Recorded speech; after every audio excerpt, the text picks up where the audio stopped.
Welcome, everybody, to Hot Takes on the Lake. Today, we are going to be previewing the season opener Week 1 game between the Cleveland Browns and the Carolina Panthers. In Carolina, this game takes place Sunday at 1 p.m. Eastern. I am Josh, and I am joined, as always, by your host, Nick. Nick, before we get started, I did want to let everybody know, if you're listening to this before Sunday's game or watching on YouTube, that we are going to be live streaming our watch along of the game on Sunday right here on our YouTube channel. If you're listening to us on a podcast platform, check out Hot Takes on the Lake on YouTube so you can watch along as well. We're just going to be hanging out, discussing the game while it's going on, and then recapping it right after. So join that, watch out for that. Subscribe if you're here on the YouTube so you don't miss that as well. Nick, what are your initial thoughts? Not a lot of news or really anything to get into the game since it's the first of the season, and we kind of covered all of the off-season news in our first episode of the season here, but just what are your initial thoughts going into this opener, before we really dive in? My initial thoughts are just how early in the game Baker Mayfield does some sort of taunt or grabs his crotch towards the Browns sideline or does something like that is going to make Browns fans just roll their eyes. No, obviously that's pretty much the only storyline going into this game is Baker Mayfield is on the other sidelines. Um, I'm genuinely just interested in to see how he plays. Um, especially when he has had that surgery. His shoulder feels better now. He's gonna have a full year back. So just to see, if he's gonna be that guy that we kind of thought he could be here in Cleveland, or if it's gonna be the same Baker Mayfield that we've come to know, that's just inconsistent all over the place, and just really kind of unreliable. So it's going to be interesting to see that, but I can't lie, that's going to be the main focus is just Baker Mayfield and how he plays. Yeah, it's not often that the other team or a player on the other team is more of a focus than the Browns, but since, we don't really have the storyline of, Deshaun, since he's gone, as well as, all the stuff on our side, lack of really news or anything like that, since it's just the opening week. It really is the main storyline is the Baker thing. You can't really, ignore it.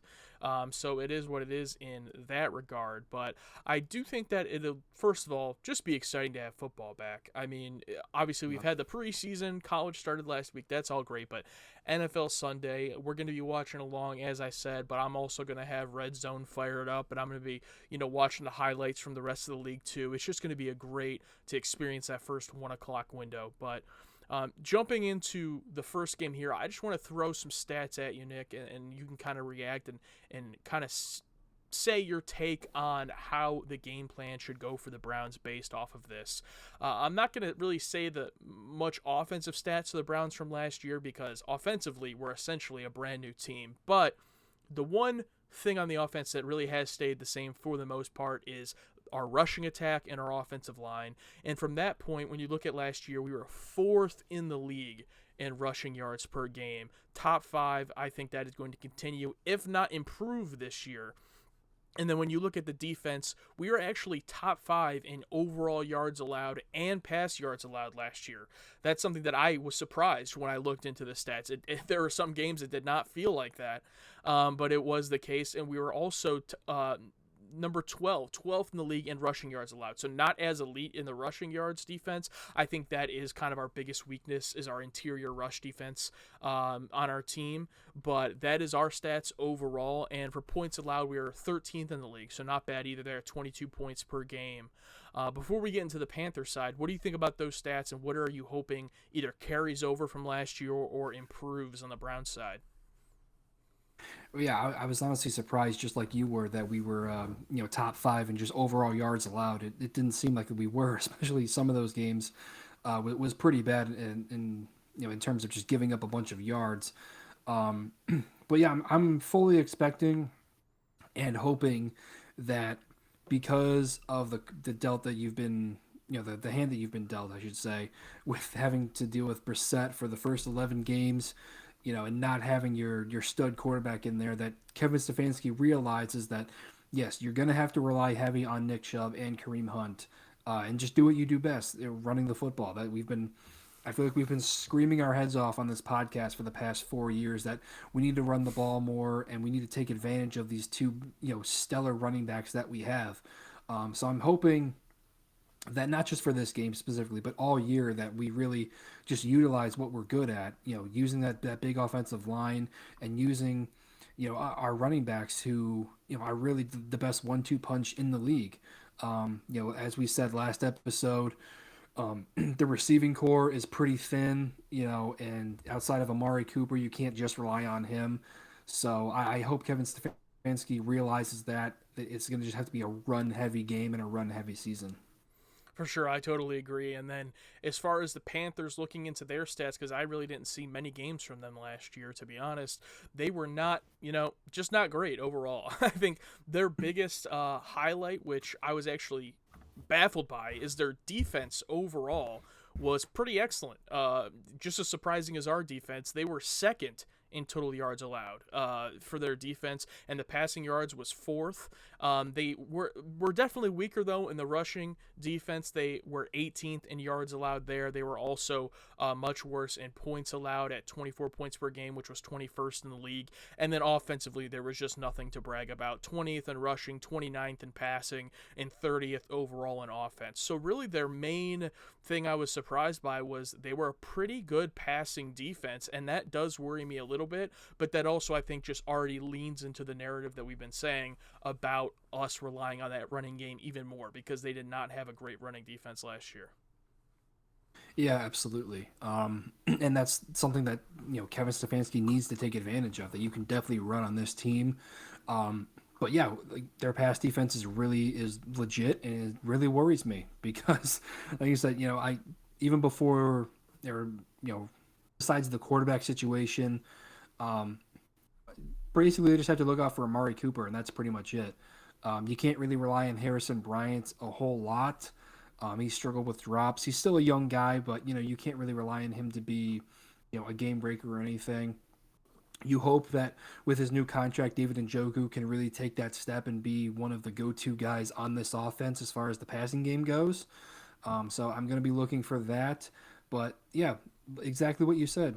Just the stats tell the story that this should be a run heavy game. You can really just kind of wear the clock down, not run the clock down, but really just take a lot of time. Don't let their offense get into any kind of rhythm. Have long drives and really just attack them on the inside with Chubb and Hunt. Yeah, absolutely. And I think, when you look at the Panthers, kind of as a team defensively, I'm surprised that they, were as much of standouts as they were, because when I look at their defense, I mean, they definitely got some players. Xavier Woods is a great safety, Shaq Thompson as a linebacker. They definitely have some good players, but there's no one that really stands out that I'm like, wow, I'm afraid of that guy. So I guess just as a team overall, they were just made up a good unit last year. Now, to be fair, I don't know how much turnover they've had, who they've lost from last year. Maybe you know more about that than me, but I don't know of anybody. But overall, there isn't, a ton of people on this defense that really come to mind as you have to watch out for outside of those two players that I named. Yeah, the only guy I can think off the top of my head, because again, like you, I don't watch a whole lot of the Panthers when they're on. I don't follow them a whole lot. I know Brian Burns is a great guy off the edge. He's a young guy who has a lot of talent, so he's definitely someone to watch for. But yeah, besides that, I think this is a defense that doesn't really have a lot of marquee names. Especially with Luke Kuechly being retired now, they kind of lost a lot with him, but they still play very well. I think they were just really a victim of their just stagnant offense, not having a good quarterback with Sam Darnold. They drafted Corral out of Ole Miss, and I think his season ended before it even started. Obviously, he wasn't going to start anyways, but still, I don't know if he's necessarily going to be the guy. So, and then with Christian McCaffrey too, his injury history. He's always. I think this is probably the first time, like this means anything, that he's not the consensus number one guy to take in fantasy football because he's just never on the field consistently. So I think this is a good defense, but I think this is another case where they're just going to be hampered by their offense all year and having to rely on them too much. Yeah, I mean, obviously Baker's the biggest storyline there at quarterback, but looking at the rest of their team, you can never count out Christian McCaffrey because the only thing you can say about him is like, oh, well, he can't stay on the field, but we know he's going to be on the field at least to start the game, so you can't really count him out. And then the receivers, again, I'm actually surprised they're not I mean, I know they had Sam Darnold last year, but that they weren't better. I mean, I know they started the season 3-0 last year. They have DJ Moore, Robbie Anderson, and they also got Rashard Higgins on their team now. So him teaming up with Baker once again. I mean, they had their moments. Not a lot of them, but they had they had their moments. So yeah, I do think.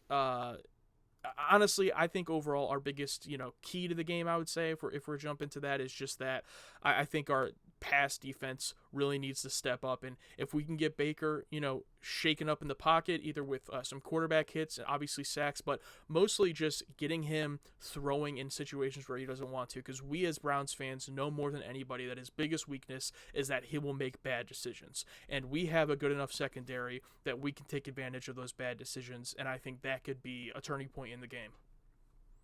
Yeah, for sure. And I think all of that starts with guys like Miles Garrett up front and Clowney on the outside, just wreaking havoc, getting in his face, not even just getting sacks, but just making him uncomfortable out there, because that's been one of the biggest knocks on Baker Mayfield is just when he's not comfortable back there, when he doesn't have a clean pocket to throw in.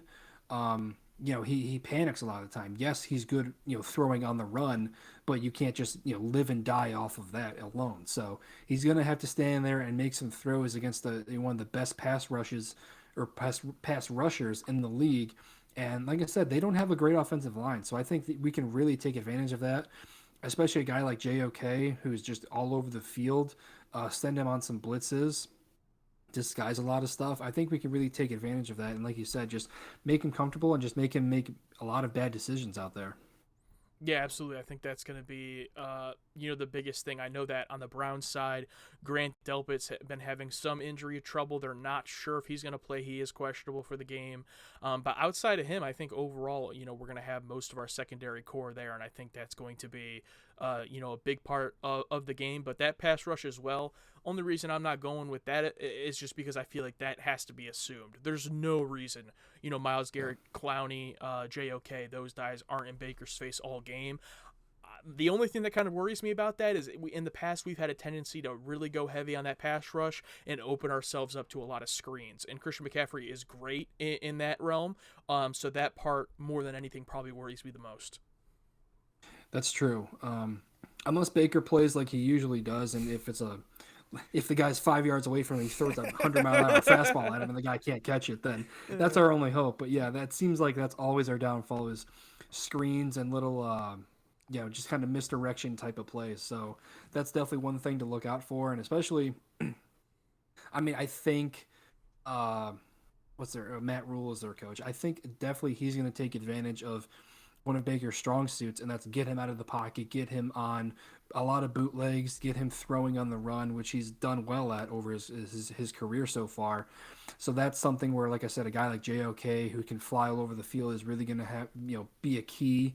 And and just the guys in the secondary. Ronnie Harrison has a new contract as well, so hopefully he plays better than he did last year. Because 2 years ago he looked like a great safety. Last year during a contract season was kind of very underwhelming at times, kind of out of position. So him, being back there, John Johnson, hopefully he can, improve on his season. He was okay. He wasn't at what I expected to be last year either. So yeah, I think just taking advantage of Baker's weaknesses, making him, be a pocket passer, which he's not, will really bode well for us.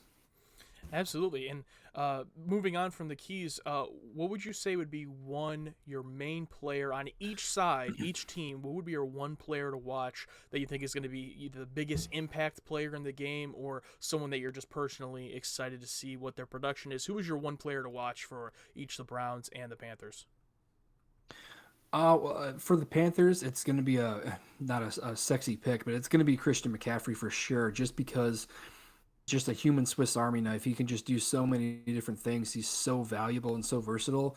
Again, like you said, he's going to be healthy for the first game for sure. But still, when he's on the field and when he is healthy, he's just one of the most dangerous people to game plan for in the league. So that guy specifically is going to be one to really look out for and really make sure that you take that weapon away. And as far as the Brown side goes, I'm really just going to be looking for the cornerbacks. guys like Denzel. Greg Newsome had a great season last year too. Looking for him to take another step, and just really locking down guys like Robbie Anderson and DJ Moore, who are two decent receivers for sure, and just giving Baker nobody to throw to. And guy like Greedy Williams, who can be that third cornerback, again struggled with injury, but if he's healthy, he can be a great just depth guy, and just really cover the field out there and just make Baker's life a living hell, give him no targets to throw to. Absolutely. I definitely agree. I think, just going off of that, my player to watch in the Panthers is just going to have to be Baker Mayfield. And luckily, I'm happy to say that this will be the last ever time I probably will say that he is my player to watch. But for the Panthers, he is my player to watch. I mean, the whole storyline of this game is based around him. This game has more to do with him than even the Browns, honestly. So he could either have his best game of his career, but honestly, even if he has the best game of his career, does he have enough of a team to overcome the Browns offense or overcome the Browns defense, in this one? That's, he's had few opponents so far that have been on the level of the Cleveland Browns, honestly. So that's going to be really interesting. And then on the Browns side, I'm actually going to go with JOK. I'm going to go with Jeremiah Owusu-Koramoah. I loved his rookie season. Excellent. Became one of my favorite players, and I think that he could make a lot of noise in this game because you have Myles Garrett, you have Clowney, you have our secondary, and they take a lot of that focus. JOK comes in, you don't expect him. He comes in there with those tackles for loss, for the sacks, even the forced fumbles. Really looking forward to see what he can do in this game and just kind of advance, as being one of the premier players on the Browns defense. Yeah, for sure. I think that's going to be a theme going into this season. Is just the linebacking core. I know the interior defensive line is pretty weak, but linebacker were really thin as well, outside of JOK. Anthony Walker is back. He was a major disappointment too, just the way guys were talking about him when he got released from Indy. It seemed like they had just given up, like one of the premier, like field generals in the league. But I really didn't see anything too impressive with him last year. And I think at times a guy like Malcolm Smith, really outplayed him and was making plays over the field. Um, and you have a guy like Taki Taki, who's a high energy guy for sure. He's not a starting linebacker. He's a decent in a rotation. So I really think that that middle linebacker spot is really going to be key, and just really besides JOK, seeing what the linebackers can do as far as limiting those underneath throws, and especially covering the field sideline to sideline is really going to be tough. And this is going to be a tough team. They've got a lot of speed on that team, so it's going to be a tough as far as the linebackers go.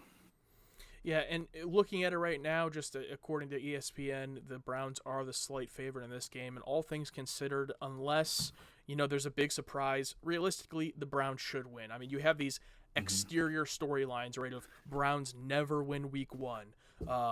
Baker, revenge game, all of these things externally. Deshaun suspended. We have Jacoby Brissett out there that could go against the Browns if they do come to fruition. But just looking at it, I think on paper, the Browns should take this one. But I do want to ask before we get to our final prediction, how important do you think it is to our season that we win this game? At the end of the day, all 18 games are equal, right? They're all just equal, one win or one loss. But just from a morale standpoint, from a season standpoint, this opening game, what does it mean? How much does it mean if we win this game, and how much does it mean if we lose this game, do you think? I think personally, we touched on this a little bit last episode, but I mean, I think it'll be annoying if we lose, uh, especially if Baker is, doing his thing and is really like, you know, being the arrogant Baker that you saw in college and really just with that, gunslinger mentality. That's going to be annoying to see.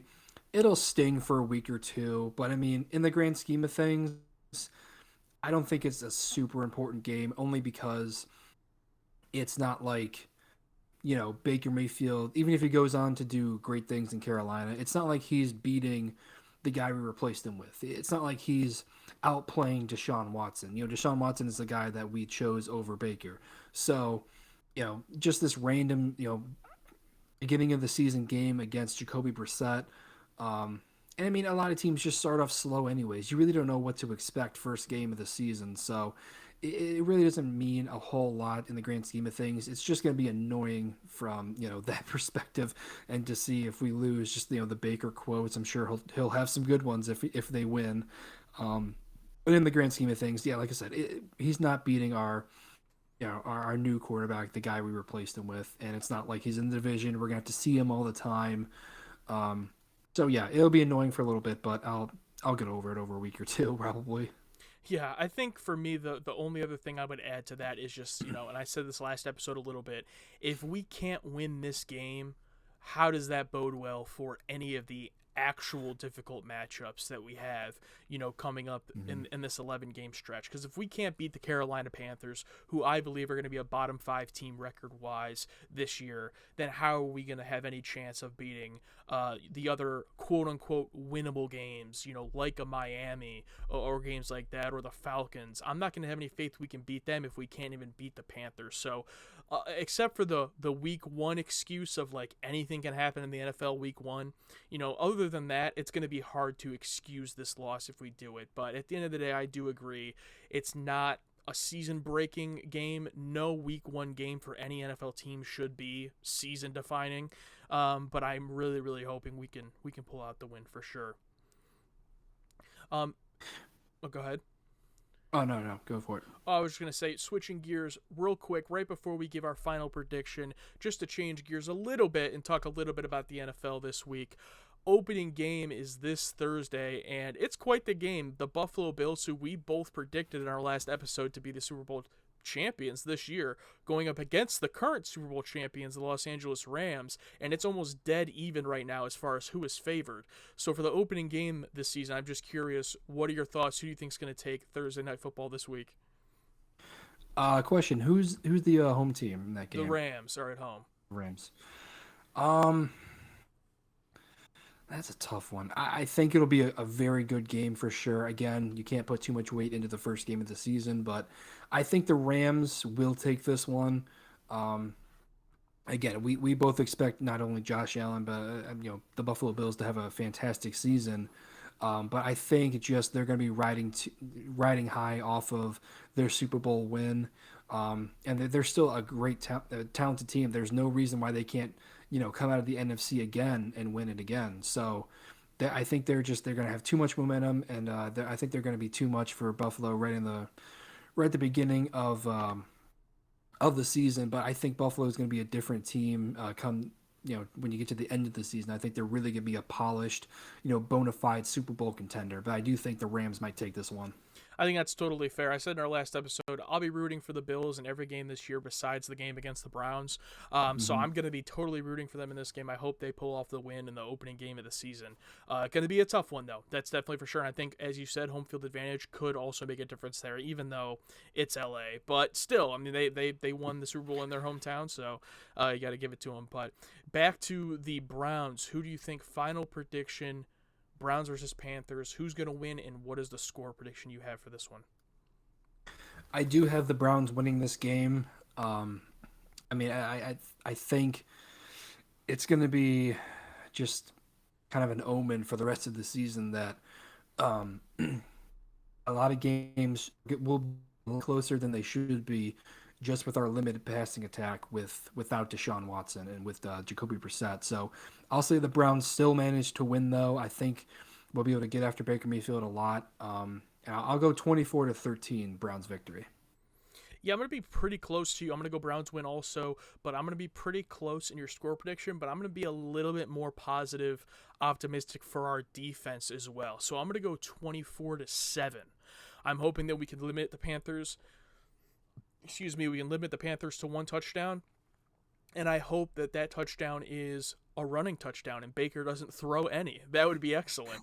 Um, so I'm going to go 24-7 Browns. That might be my most optimistic score prediction for the Jacoby Brissett era in these first 11 games. But we'll Yeah. see if it blows up in my face here this Sunday. But overall, super excited. If there was a fast forward button and I could just fast forward to Sunday at 12:30, I would love to do that right now. Yeah, I completely agree. A few months ago, I started watching the Premier League soccer just because I've always been a big soccer fan. So that's been getting me through the past couple of weeks as far as my sports kick. But, I'm not a baseball diehard. I don't watch the dog days of baseball during the summer.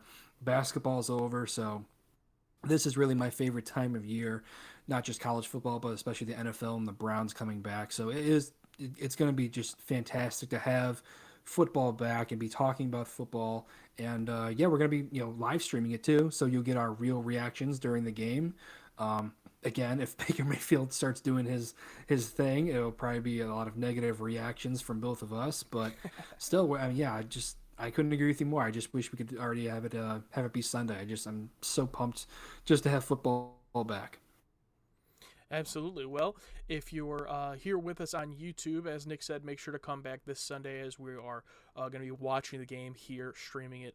Not the game itself, but streaming our watch along here on YouTube. You can come have a drink, watch the game with us, and then we'll also be recapping and discussing the game after it ends as well. So if you're listening to us on the audio podcast version, make sure to check out Hot Takes on the Lake on YouTube so you can join us there too. And wherever you're listening or watching, make sure to subscribe and join us for this new NFL season of Hot Takes on the Lake. Yeah, thank you guys. We're so excited to be watching the game with you guys. Like I said, getting our reactions, and we're just excited to have another season of Hot Takes on the Lake. We're adding the YouTube to it. That's going to be a huge for us, or something we're really excited about going forward. And yeah, just happy to have Browns football back. So enjoy the game, and we'll talk to you guys later.